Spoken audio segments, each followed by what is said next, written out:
18th, Mike Tyson raised the Ruddock dies. If he doesn't die, it doesn't count. If he's not dead, it doesn't count.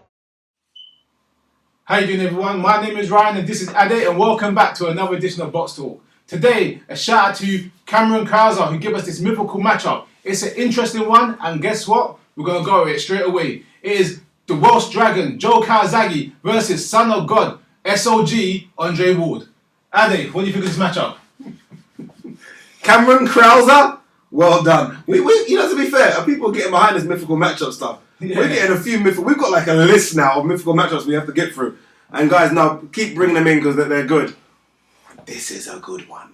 How do you call two unbeaten fighters, both at their peak with super middleweights? Yeah. Obviously, we can talk about Calzaghe's light heavyweight stuff, but both of them really, you know, good, very good super middleweights. Olympic gold medalist. I don't know how good Andre Ward is. You know when you talk about let's bring the best Andre Ward versus the best Joe Calzaghe, I'm not convinced I know the best Joker. I think I do. I still don't think I know the best Andre Ward. Andre Ward is going to suffer, and I really genuinely believe this. Sorry, we'll get into it. We're coming, Cameron. Andre's going to suffer because I thought this is a guy that since he beat Froch, Froch has fought Butte, Kessler, Groves. Yeah. He's fought a drained Dawson and Rodriguez. Yeah, Eddie Rodriguez. Andre Ward, you better start moving, boy. You better start moving. Here's what I like about this matchup. And then we'll get really interested. When you talk about undefeated records, you're thinking, oh yeah, undefeated records as in their pro career. We're talking about guys that were undefeated since their early teens. I mean, none of these guys had lost reportedly since they were 11, 12 years old. Yep.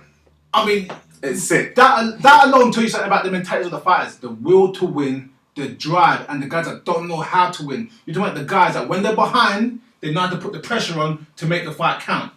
And very similar in camps as well, where if you look at Andre Ward is trained by his father figure. Just about to say that. Yeah. Just about to say Calzaghe was trained by his father. Yeah. Both from smaller camps that people didn't really know about.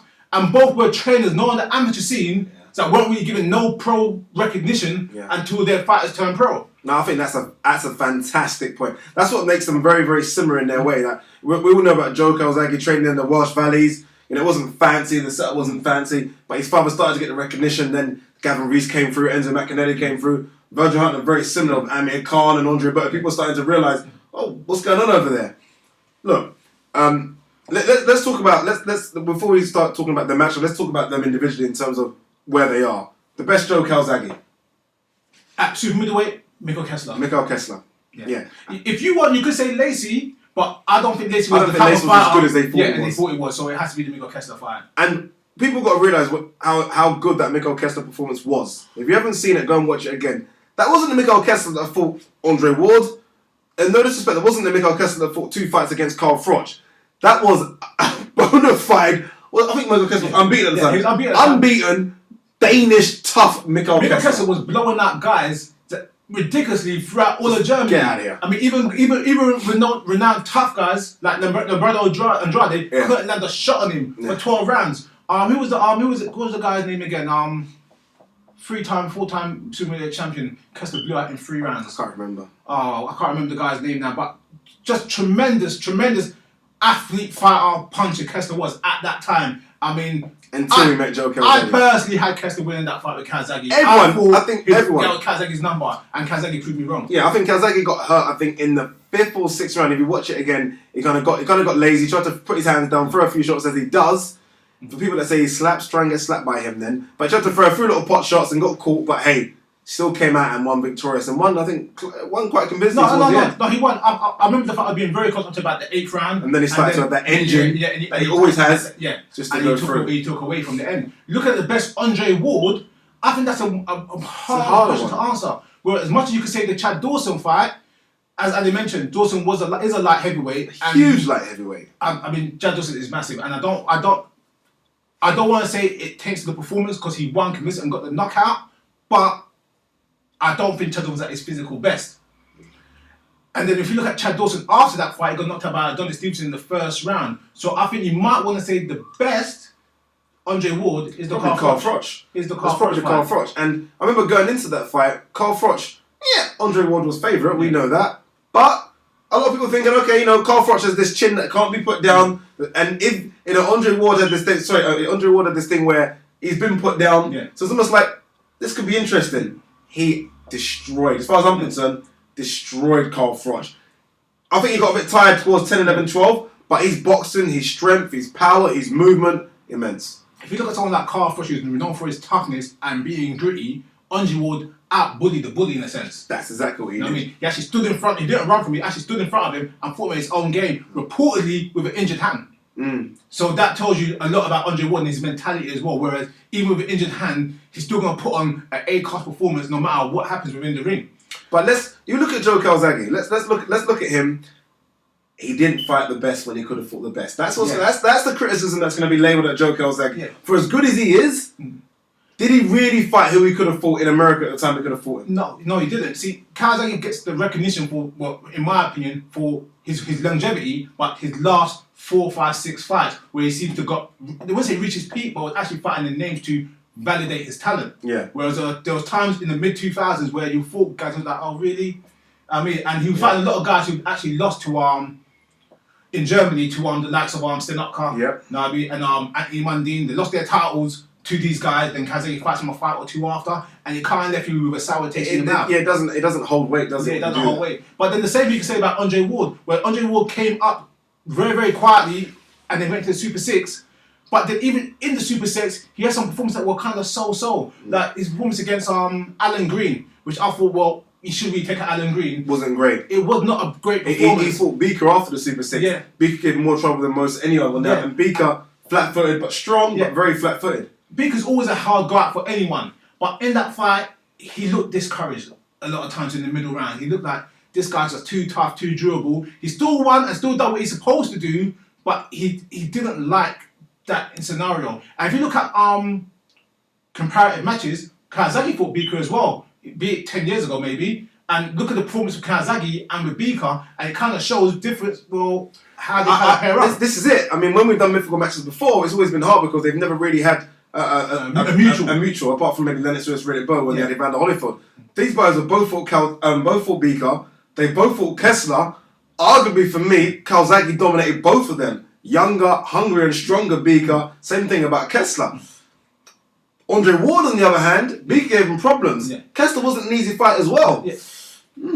See, I hate doing that, but they're both out there. See, the thing that, what I think the difference between Calzaghe and Ward in their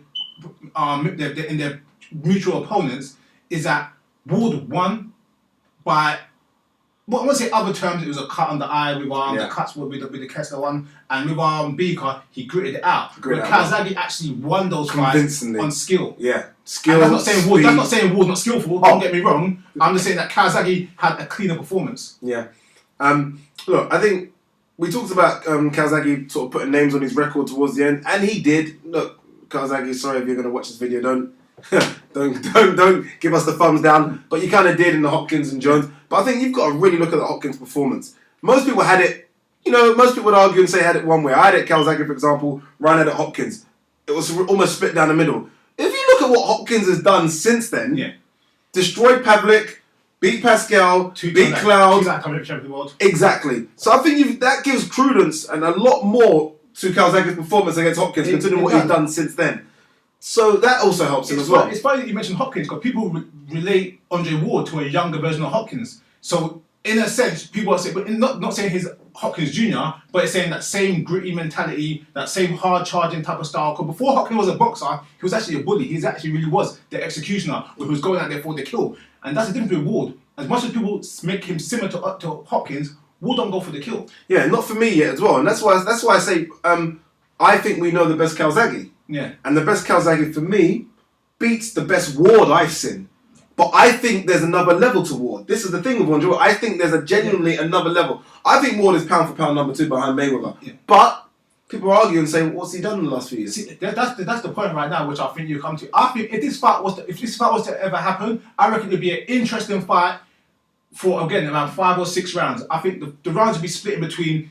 Calzaghe's got very fast footwork. Very fast and he will footwork. catch Ward coming in. Yeah. But once Ward is in, even though Calzaghe is very good at infighting, he does come around a little bit more of his punches. Ward's a little more straight on. Yeah. So I can see Ward taking rounds in the earlier fight. But the main thing that makes this fight different is Calzaghe's phenomenal stamina. His engine is phenomenal. And Ward has been known to slow in later fights. Not once, known to slow. He has slowed down in 2 or 3 fights we've seen. We've seen that against Froch, we've seen that against Beaker. He has slowed down. And that's what's going to happen. I reckon this fight was to happen, Calzaghe will win, be a very good fight, very interesting fight, up to around 8-9, and then Calzaghe will take a draw away. But Ward will always try and always be in the fight, because again, that undefeated record, that winning mentality, and that will to win, he wouldn't throw the towel in. Yeah, I agree with you. Actually, I'm going to go there as well. I think if they were to fight up between rounds 1 and 7, 1 to 8, it's close. We're talking round to round, round to round. Once it gets to 9, 10, as they say, championship rounds, I think Calzaghe goes away with it. I don't think Ward's got the power to stop Calzaghe or really, really hurt him. And if you haven't, I think Calzaghe's stamina and will to win as an unbeaten fighter just gets him through it as well. But the point you made earlier on, though, is that as of now, Ward is still fresh, and we don't know how good Ward will be. Just like we didn't know how good Calzaghe will be. Because remember, when Calzaghe fought Eubanks, that was like the beginning of his career and his first marking him on the record. But we never saw how good he was until 10 years later. See, the thing for Ward for me is that I think people, maybe because of Hopkins, because of Pacquiao, because of Mayweather, in terms of fighters being so-called late at their peak, over 30s, it doesn't always happen. Ward is now 30, going to be 31. We haven't got long left for Ward. Yeah. I mean, you don't really... I mean, there's been a heap of fighters, that are doing it over the 30s, but the general consensus is that you're after 32, 33, really and truly, you're coming that way down. You're not going up there. Hopkins is an exception. Even as good as people say Mayweather is not as good as Mayweather was, believe me, when it's 32, 33. I don't know how long Ward has got to prove that he is as good as we think he is, but right now, in terms of the best Calzaghe, best Ward I've seen, it's the British flag I'm waving. The Welsh flag. The Welsh flag. He didn't realise, did he? The Welsh flag I'm waving. I'll tell you this, I'm so convinced that Calzaghe will win the fight. If they fought 10 times, I will give it 7 to 8 to Calzaghe, 2 to Ward. And like I said, that's no disrespect to Ward, but I think Ward's still got more to show. Yeah. Interesting. Guys, what do you think? This is a tough mythical matchup. We've made it sound a bit like convincing for Calzaghe, but it's a tough one. I mean, Andre Ward's an unbeaten fighter. He's an Olympic gold medalist. People are saying that he is literally pound for pound behind Mayweather. And we saying that Calzaghe really can beat him if they fought 10 times. 8? That's what he's saying. I ain't saying that. I think Calzaghe will beat him, but I'm not sure how good it will be. But guys, what do you think? Leave your comments below. Who would win this mythical matchup? And bring us more mythical matchups. We love this. Email us as well at BoxTalk@hotmail.co.uk. And guys, thanks for tuning in for another mythical matchup on BoxTalk.